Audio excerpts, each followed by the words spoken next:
Somewhere in history, there is a general who woke up, had a completely normal breakfast, and then made a decision so catastrophically stupid that people are still writing YouTube scripts about it centuries later. Today, we're going on a tour of the dumbest calls ever made on a battlefield. The kind of decisions where you can practically hear a distant, "Wait," actually, followed immediately by several thousand screaming men. And look, I want to be upfront with you.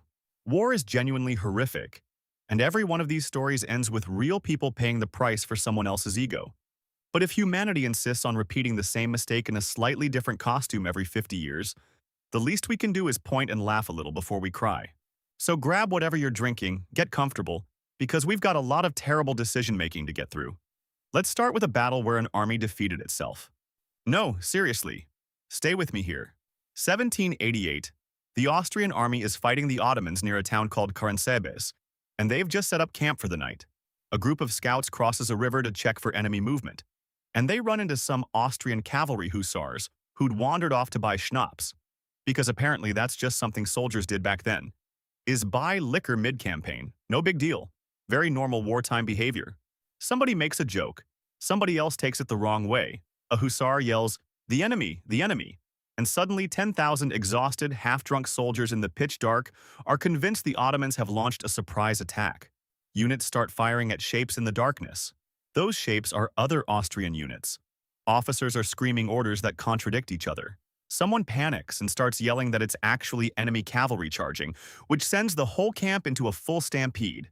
Tents collapsing, wagons overturning, men trampling each other in a blind panic to get away from an enemy that was never there. By morning, the Austrian army has somewhere between 1 and 10,000 casualties. Historians genuinely can't agree on the number because the whole thing is such an embarrassing mess that record-keeping fell apart too. Nobody wanted to be the officer who wrote the report explaining what actually happened. And the Ottoman army, who caused none of this, just strolls in 2 days later and takes the abandoned town without firing a single shot. Imagine losing a battle to a battle that didn't happen. Imagine being one of the surviving soldiers, waking up the next morning, looking around at the wreckage, and realizing you personally spent the entire night fighting your own army over a rumor. Now let's talk about someone who had every advantage in the world and still found a way to lose spectacularly. The Spanish Armada, 1588. Spain, at the time, is basically the reigning heavyweight champion of Europe. Massive empire, endless gold flowing in from the Americas, and a reputation that makes other kingdoms nervous just hearing the word Spain. They send a fleet of over 130 ships to invade England, and on paper this should not be close. The plan is simple. Sail up the English Channel, link up with a Spanish army waiting in the Netherlands, and ferry them across to invade. Except the guy leading the fleet, the Duke of Medina Sidonia, straight up tells the king beforehand that he gets seasick and has zero naval combat experience. Not limited experience. Zero. And the king's response is essentially, "You'll be fine, go have fun." Which is the 16th century equivalent of putting your intern in charge of a nuclear submarine because he seemed enthusiastic in the interview. Once at sea, communication with the land army completely falls apart. Nobody actually coordinates a pickup point, so the fleet is just sort of floating there awkwardly, like they're waiting for an Uber that never got called. Except the Uber is an entire invasion force, and there's no cell service in 1588. The English send fire ships into the anchored fleet at night, forcing them to scatter in panic, cutting anchor lines and drifting apart in the dark. And then the weather does what English weather does best and ruins everything, driving dozens of ships onto the rocks of Scotland and Ireland as they try to limp home the long way around, because going back through the Channel wasn't an option anymore. Spain loses roughly half its fleet, not primarily to English cannons, but to bad planning and a storm. You had the most powerful navy on the planet, and you were beaten by vibes and rain. Let's go back even further because the ancient world had its own version of this energy. 53 BC, the Battle of Carrhae. Marcus Licinius Crassus, one of the richest men in Roman history, decides that what he really needs to cement his legacy is a war against the Parthian Empire, often modern-day Iran and Iraq. Nobody asked him to do this. There was no urgent threat. Crassus just really wanted a military triumph to match his rivals Pompey and Caesar, because apparently being one of the wealthiest men alive wasn't enough of a personality trait. So he marches roughly 40,000 Roman legionaries deep into unfamiliar desert territory, against the advice of allied kings who straight up warn him that open desert terrain is exactly where Parthian horse archers thrive and exactly where Roman infantry formations fall apart. Crassus ignores this too because at this point ignoring good advice is basically a recurring theme of this entire video. The Parthians, led by a general with the fantastic nickname Surena, lure the Romans into open ground near Carrhae, and then simply refuse to engage in melee combat. Instead, they circle the Roman formation on horseback and just shoot arrows at them, continuously, for hours.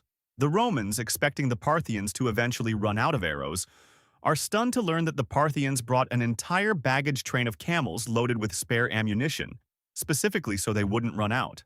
Crassus's own son leads a cavalry charge to try to break the encirclement, gets cut off, and is killed, with his head later paraded on a spear in front of the remaining Roman troops to break their morale. It worked. Roughly 20,000 Romans die, another 10,000 are captured, and Crassus himself is killed during supposed peace negotiations that go sideways. Legend has it, the Parthians poured molten gold down his throat afterward, as a symbol of his greed. Historians debate whether that part actually happened, but at this point, would you even be surprised? Let's jump forward to something a little more recent and a little more American.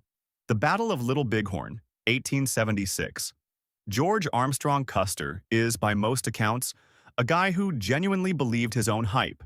He's been told, repeatedly by his own scouts, that the combined force of Lakota, Cheyenne, and Arapaho warriors camped along the river is enormous, like the largest gathering of Native American warriors anyone had ever documented.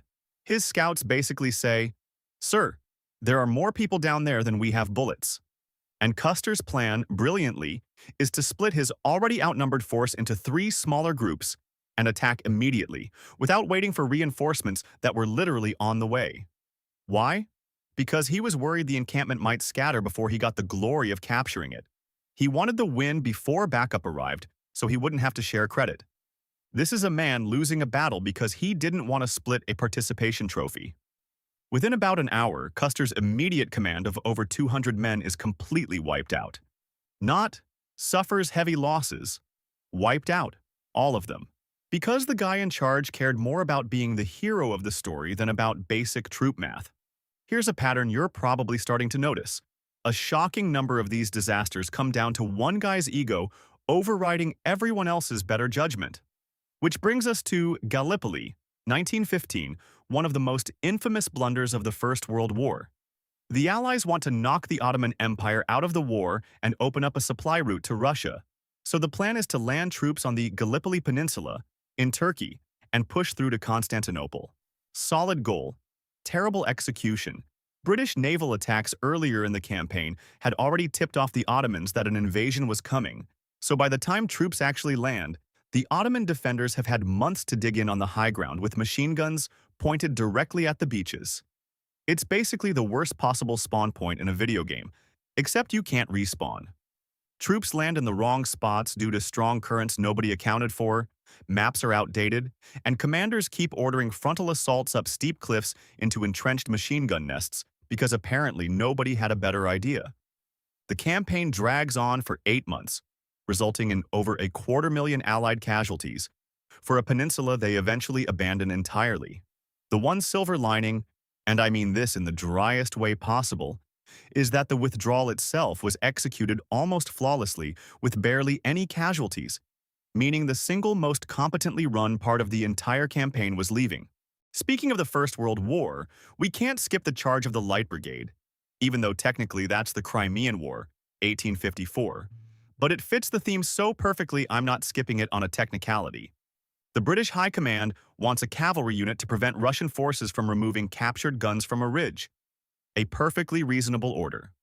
The problem is that the order gets passed down through a chain of officers who apparently all hated each other personally, and somewhere in translation the specific target gets lost. The cavalry commander receiving the final order looks at the battlefield, sees the wrong set of Russian guns.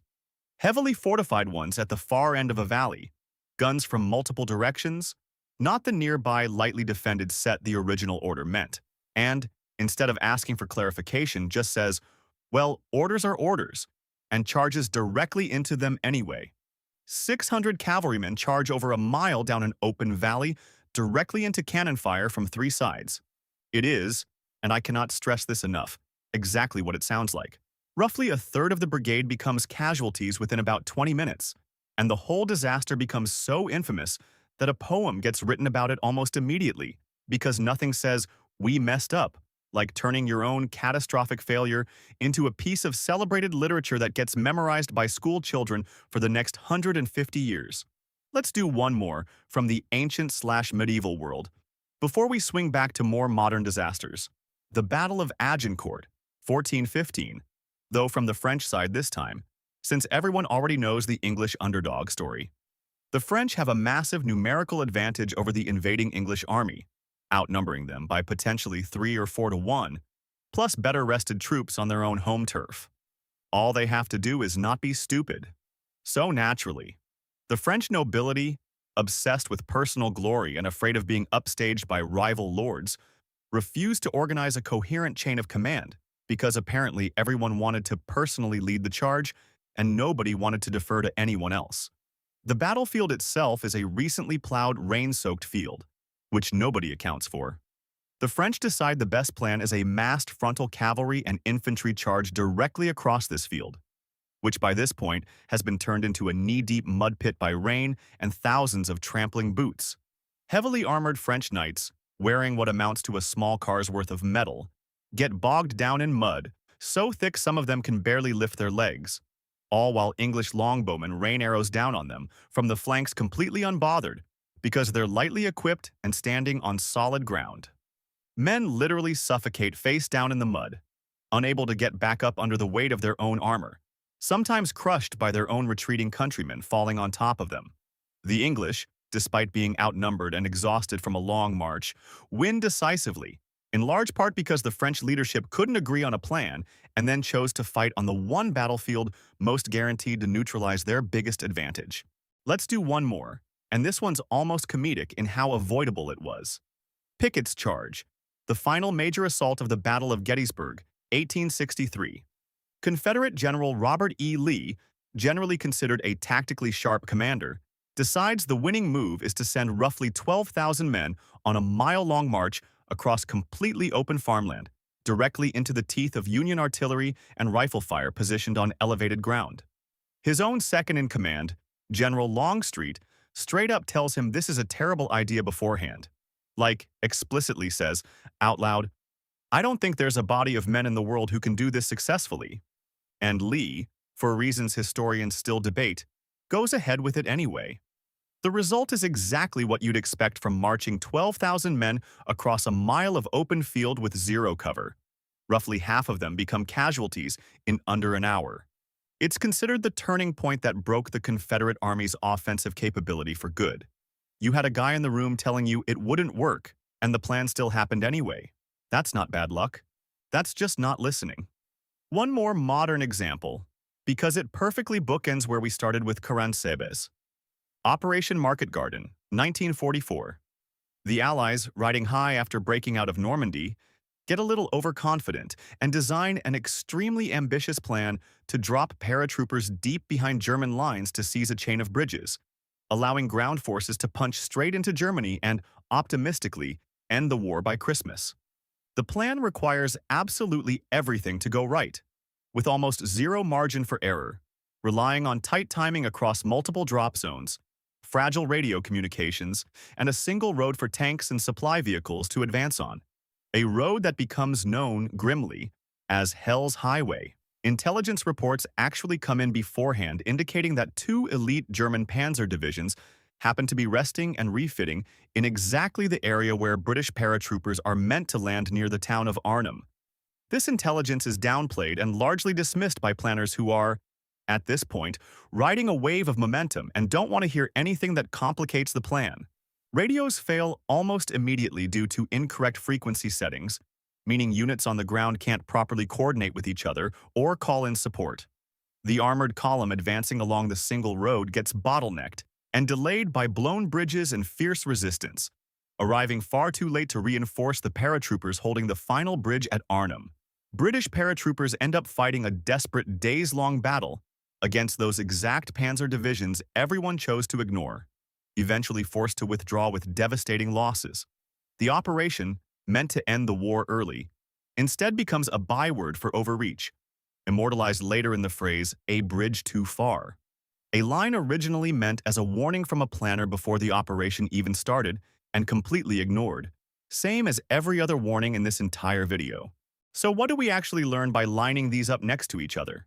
It's tempting to think military disasters come from bad weapons, bad terrain, or just bad luck.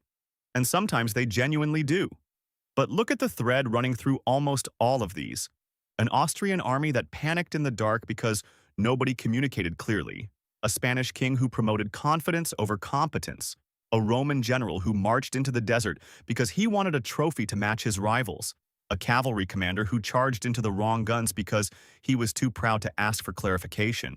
French nobility who valued personal glory over basic coordination. A general who split his forces because he wanted the glory to himself. A campaign built on outdated assumptions nobody bothered to double-check. A commander who ignored direct, specific warnings from the person standing right next to him, and an entire Allied operation that dismissed clear intelligence because it was inconvenient to the plan everyone had already gotten excited about. None of these were unforeseeable acts of God. Somebody, somewhere, in almost every single one of these stories, had the information needed to avoid disaster, and either didn't listen, didn't communicate, or cared more about how the outcome would look than whether it would actually work. And honestly, that's not really a military problem. That's just a human problem wearing a uniform. Every workplace has its own tiny custer, charging ahead on a project because they don't want to share credit with anyone who could help. Every group project has its own Sebes, where a small miscommunication spirals into total chaos because everyone assumed someone else had the full picture. Every overly ambitious plan that ignores an inconvenient warning is its own tiny market garden, built on the hope that if everything goes exactly right, nobody will remember the risk you chose not to think about. The stakes are obviously, thankfully, lower when it's a group chat instead of a battlefield.